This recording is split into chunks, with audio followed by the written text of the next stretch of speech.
നമസ്കാരം. The path is the goal എന്ന discussion സീരീസിൻ്റെ അടുത്ത സെഷനിലേക്ക് വീണ്ടും ഏവർക്കും സ്വാഗതം. നമുക്ക് ആദ്യം മെഡിറ്റേഷൻ ചെയ്യാം.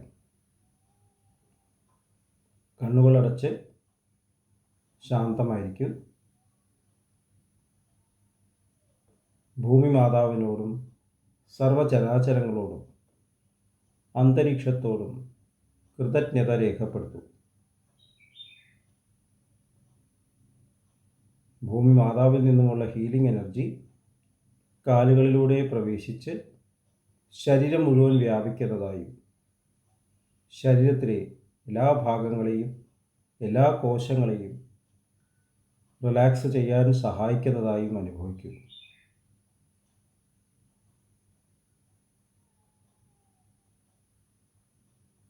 ഇപ്പോൾ ശരീരം പൂർണ്ണമായും റിലാക്സ്ഡായി. ഈ റിലാക്സേഷൻ ഹൃദയത്തിൽ അനുഭവിക്കൂ. ശ്വാസം ദീർഘമായി ഉള്ളിലേക്ക് എടുക്കൂ.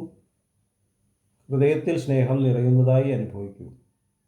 ശ്വാസം പുറത്തേക്ക് വിടുമ്പോൾ സ്നേഹം പ്രപഞ്ചം മുഴുവൻ വ്യാപിക്കുന്നതായും അനുഭവിക്കൂ.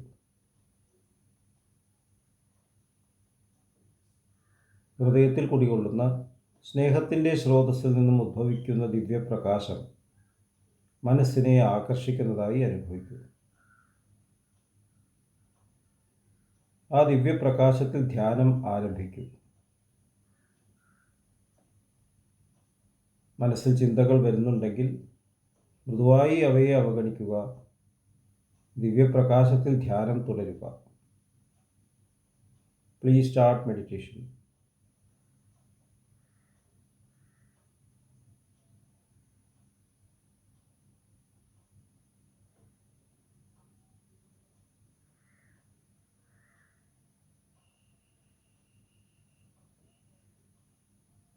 ഓക്കെ, കണ്ടീഷൻ ഹൃദയത്തിൽ നിലനിർത്തി പതുക്കെ കണ്ണുകൾ തുറക്കും.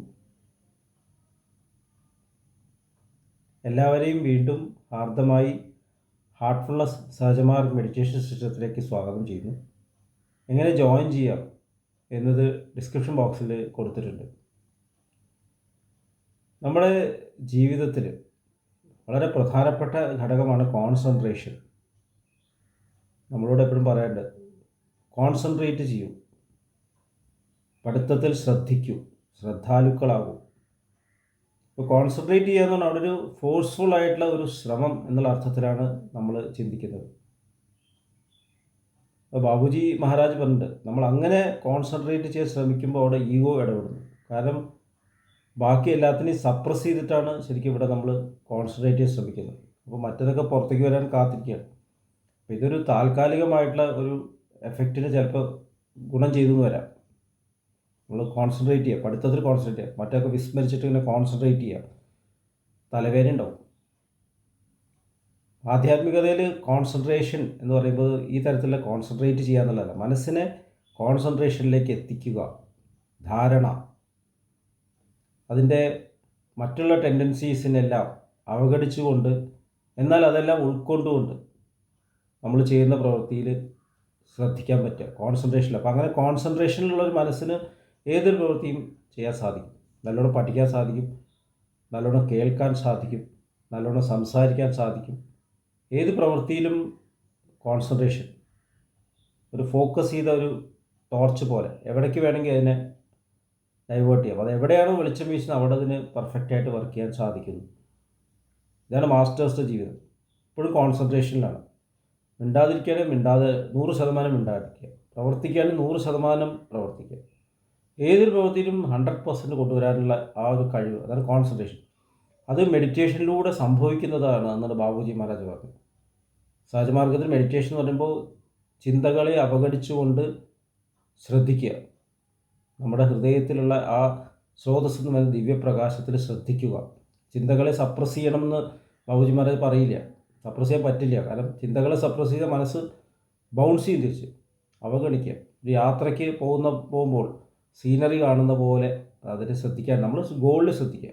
അപ്പോൾ പതുക്കെ പതുക്കെ മനസ്സ് ശ്രദ്ധയിലേക്ക് വരാൻ തുടങ്ങും, കോൺസെൻട്രേഷനിൽ വരുന്നു. അപ്പോൾ ഈ കോൺസെൻട്രേഷനിൽ ചാരുജി മഹാരാജ് പറയുന്നത് 2 ഭാഗങ്ങളുണ്ട് എന്ന് പറഞ്ഞിട്ടുണ്ട്.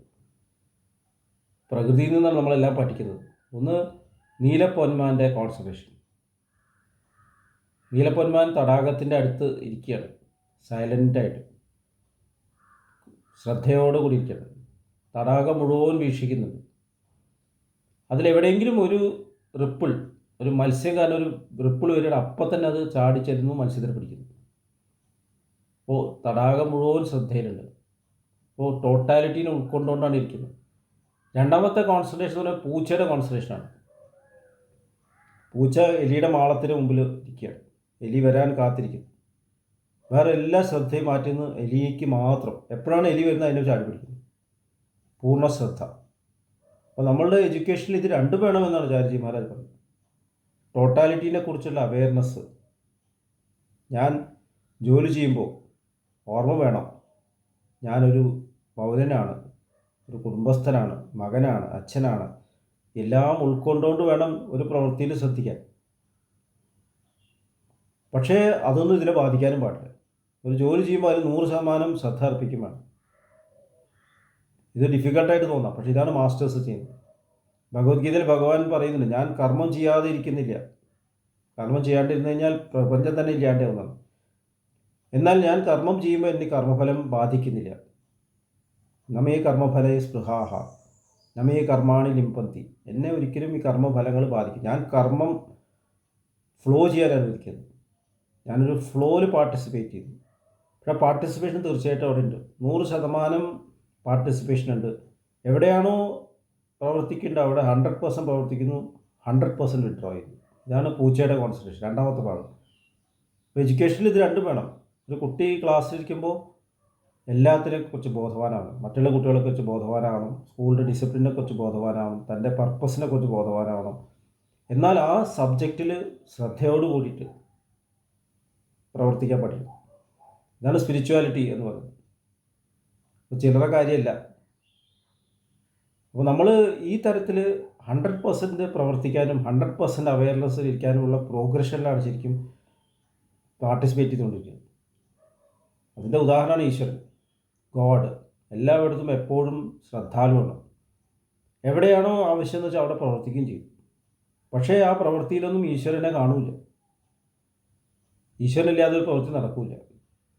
അപ്പോൾ അങ്ങനെ ഒരു അനന്യബോധത്തോട് കൂടിയിട്ട് ഞാൻ പ്രവർത്തിക്കുമ്പോൾ അവിടെ പ്രവർത്തിക്കുന്ന ഈശ്വരനാണ് എന്നുള്ള അനന്യബോധത്തോടു കൂടി, സ്നേഹത്തോടു കൂടി പ്രവർത്തിക്കുക. എന്നാൽ ആ പ്രവൃത്തിയിൽ എൻ്റെ ഭാഗം ഞാൻ എൻ്റെ ഈ ശരീരത്തിൽ നിന്ന് എൻ്റെ മനസ്സുകൊണ്ട് നിർവഹിക്കേണ്ടതിന് ഞാൻ 100% മനസ്സിലാക്കിയിട്ട് ചെയ്യാൻ ശ്രമിച്ചുകൊണ്ടേയിരിക്കുന്നു, ഇമ്പ്രൂവ് ചെയ്തുകൊണ്ടേയിരിക്കുന്നു. അതാണ് സ്വധർമ്മ എന്ന് പറയുന്നത്. 2 ധർമ്മമാണ്, സ്വധർമ്മവും പരമധർമ്മം. സ്വധർമ്മം എന്ന് പറയുമ്പോൾ ഫോക്കസ് ചെയ്യേണ്ട ധർമ്മം, പൂച്ചയുടെ ധർമ്മം. പരംധർമ്മം എന്ന് പറഞ്ഞാൽ സ്നേഹം, എല്ലാം ഉൾക്കൊണ്ടുകൊണ്ട് ഞാൻ ഈ ചെയ്യുന്ന പ്രവൃത്തി ടോട്ടാലിറ്റീനെ ബാധിക്കുന്നു എന്ന ബോധത്തോടു കൂടി പ്രവർത്തിക്കുമ്പോൾ അത് പരമധർമ്മത്തിലാവുന്നു. സർവധർമാൻ പരിത്യജ്യ മാം ഏകം ശരണം വ്രജ എന്ന് ഭഗവാൻ പറയുന്നതാണ്.